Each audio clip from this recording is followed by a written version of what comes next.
When you're under the hood of a BMW, look for these red dipstick pullers. Sometimes they're yellow, but generally speaking, they are red on the E39s. And give it a quick wiggle and pull.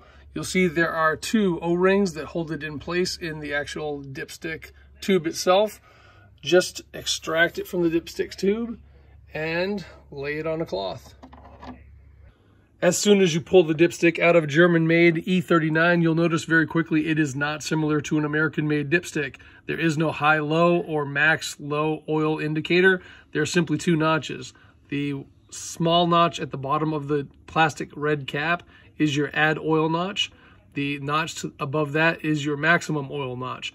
You want to stay somewhere just above or at this maximum oil notch in order to keep your engine fully oiled. If you get down below this end of the tip, then you're possibly in danger level and you may need a new engine if you run it too long and blow it up. So make sure you keep your oil level between these two notches at minimum, preferably at the top end or maybe just a little above the maximum oil dipstick indicator.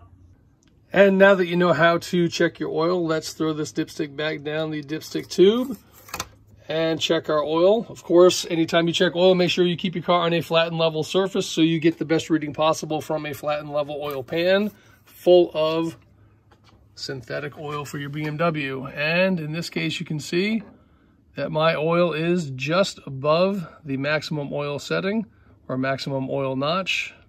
We're good to go with this E39. Let's get her fired up. Thanks for watching. Subscribe below.